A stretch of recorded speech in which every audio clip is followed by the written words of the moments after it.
Hey, what's going on everybody? Commander Crane here, and we are back with another Pioneer deck tech, and today we're going to be talking about Raise the Past Vampires. I am very excited to share this very spicy list with you. As always, at the end of the video, let me know in the comment section below, what do you think about this deck? Is there a specific vampire that I should have put in this deck that I did not? Or do you have suggestions for upcoming videos? Just let me know in the comment section. So before we hop into the list, there's two things we have to talk about. One, that is that we are currently on the road to 1,000 subscribers, and we are getting very close, and we're going to be doing a huge giveaway once we get to 1,000 subscribers. If you want to be part of that giveaway, go ahead and subscribe to the channel so that way you can be notified when that video comes out. And spoiler alert, one of the things you will have to do to be able to be entered into the giveaway is be subscribed to the channel. So go ahead and hit the subscribe button so that way you know when that video is coming out. So the other thing we have to talk about before we officially hop into the list is the actual inspiration behind this deck. So I've been wanting to do a Raise the Past deck since Foundations has come out, and I couldn't find the right list. Obviously, you know, people have seen, oh, Raise the Past Goblins, you know, where you Skirk Prospector and you put them all in the graveyard. You know, we've seen that. I've even seen a few zombie lists. I did a black-white zombie list a while ago that played Rally the Ancestors, and it was like, I thought about doing that, but, you know, all I would do is just swap the Rally for the Raise the Past. The rest of the deck stays the exact same. So I was trying to think of a deck to build, and I essentially had a black-white deck already built in a way. It actually was using Alenda the Dusk Rose, or not the Dusk Rose, the new one. It's the one from Foundations. And I had like two different styles of decks. So spoiler alert, if you're watching this video right when it comes out, there probably will be a video featuring Alenda. But I basically had two different versions.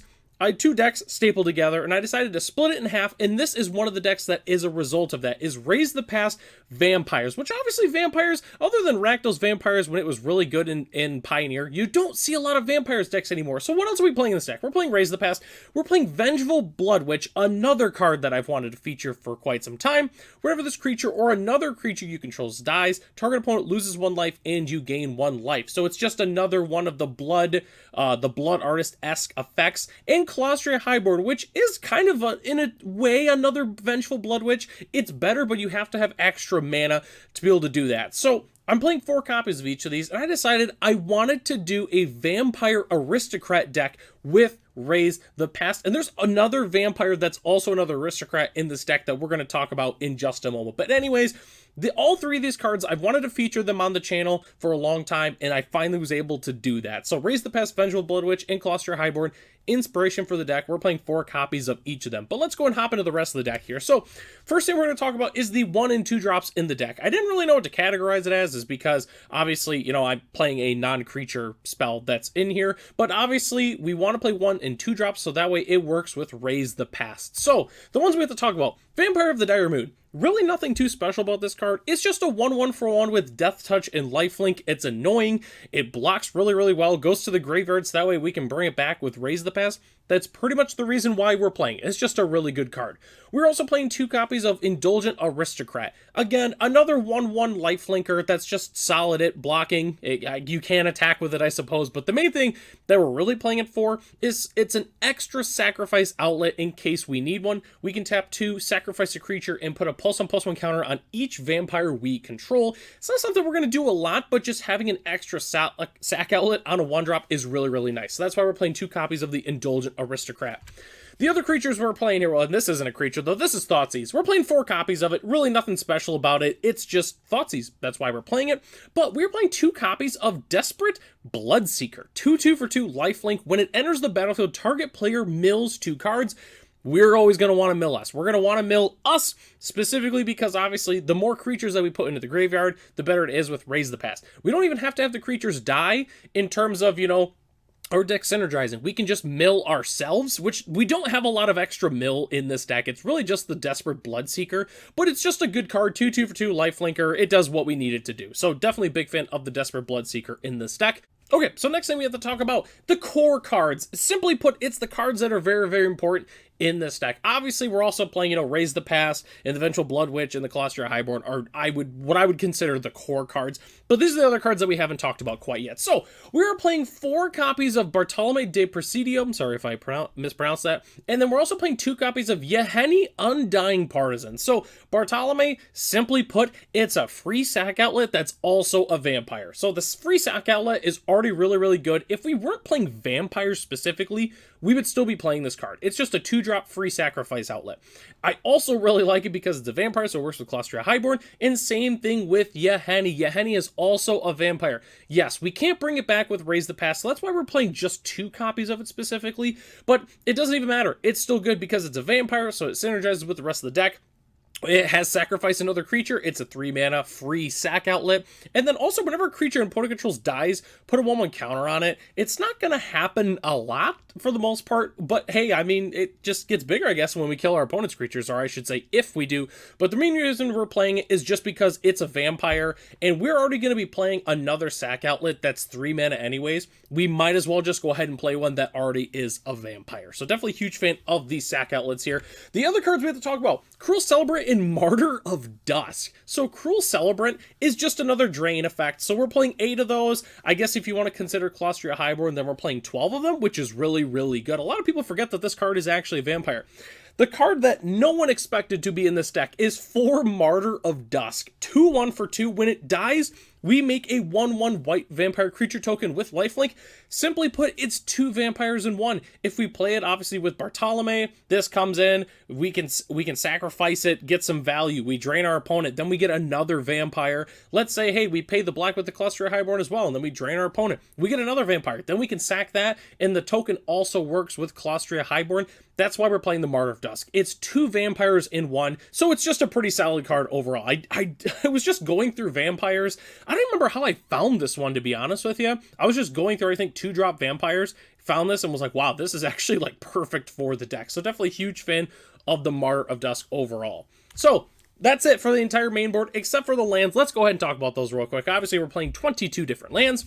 We are playing 4 Concealed Courtyard, 4 Godless Shrine, and 3 Caves of Koilos as our main dual lands for the deck.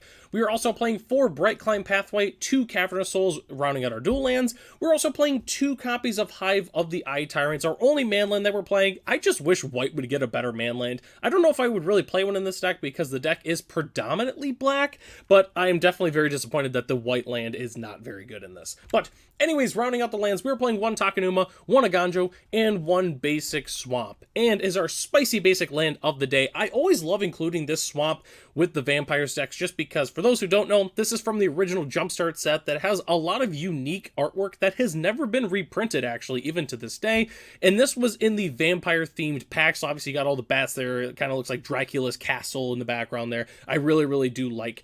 Honestly, I like all the Jumpstart lands, and if you don't have them, you definitely should pick them up. They're definitely very, very cool. And it's just cool because it's a land art that's only been featured on one specific land. So overall, definitely huge fan of this basic land. So don't go anywhere yet, though. We still have to talk about our sideboard as well as some budget alternatives for the deck. So sideboard, it's going to be pretty simple. So again, for those who have been watching the channel for a while and maybe aren't familiar with the newer template, I'm going to be going through each specific card, why I'm playing it in the sideboard. But the one thing I love to mention is feel free to change up the sideboard if your local metagame looks different, or if you're having a trouble with one specific deck. Don't think that this is the only sideboard you can play. Feel free to change things up if you'd like to. But anyways, hopping into it here, we're playing 2 copies of Damping Sphere and 2 copies of Deafening Silence. So both these cards we bring in a lot of different matchups in terms of like the same deck. Obviously we want against Lotus Combo. They're pretty good against Izzet Phoenix as well. Main reason I'm also playing some Damping Spheres is just because of Mono Green Devotion. Obviously double dips against Lotus Combo as well, but that's why I'm playing the Damping Sphere. Deafening Silence, again, against any Spell Slinger deck, you're gonna want Deafening Silence. We're also playing 4 copies of Leyline of the Void. This is important because we wanted Graveyard Hate, but we want Graveyard Hate that's not going to hurt us as well. That's why we can't play Rest in Peace. All of our creatures are going to go to the graveyard, and if we're playing Rest in Peace, we're going to hate on our own graveyard, and we obviously don't want to do that. So that's why we're playing 4 copies of Leyline of the Void. We're also playing 3 copies of Fatal Push because Fatal Push is a fantastic card. That's pretty much it. Enough said. And then we're also playing 4 copies of Vanishing Verse. This card is so strong. Exiling a monocolored permanent hates on pretty much every card for the most part in the metagame. Obviously, there's some specific examples. where it might feel bad if our opponent has like a Rourke Thar or some random multicolored card that we can't kill. And again, it does happen sometimes, but the main thing is it gets rid of Rest in Peace and it gets rid of Leyline of the Void, or opposing Leyline of the Voids, I should say. So, Vanishing Verse, definitely huge fan of this card in the sideboard overall. And then the last thing we have to talk about is the budget options for this deck, which it's pretty simple overall. Play some budget dual lands and utility lands. Obviously, you don't need the Cavern of Souls. You can go ahead and swap those out for something else. I would say probably the, I always forget the name, Voldaren Estate. That's what it is. I would go ahead and swap those for Voldaren Estate. I know I'm featuring them in my sideboard, or not my sideboard, in my budget list. I'm playing the Voldaren Estate just because it's a pretty solid card overall. You can also swap Thoughtseize out. I know in the budget list, I put Duress in there just because Duress is just a pretty solid card in its own right. But the last thing we have to talk about, the current list as it's constructed right now is only $206 US, which is so cheap for a fully built deck, I should mention that. I mean, like, the creatures are really, really cheap to build. Raise the Past is only like $1.50 each. It's really just the lands and the Thoughtseize is the only thing that's pricey. But the budget list, as it's constructed right now, is only $54 US, which is super cheap for a Pioneer deck. It really, again, all we did was play some budget dual lands, and then we swapped out Thoughtseize. That's the only thing that we actually changed in this deck. So overall, it was really, really fun to build this list. I've been wanting to build a deck with Vengeful Bloodwitch, Colostria Highborn, and Raise the Past for quite some time. I just never thought that they would all kind of be in the same deck overall, which was kind of cool to build that. So overall, this deck was super fun to build. Let me know in the comment section below if you have a list that's similar to this, or if you do end up building this deck, just let me know in the comment section. And that takes us to the end of the video here. Thanks so much for watching. The deck lists are in the description below if you'd like to check them out for yourself. Huge shout out to our channel members, Ralph, Matt, Arcadius, Ray, Gary, Saranoki, and Night Red 3. If you were interested in being a channel member, it's only $1 US a month, and you get access to the exclusive Commander Crane Discord, as well as other features here on the channel. So, I'm Commander Crane. Thanks for watching this video, and I hope to catch you in the next one.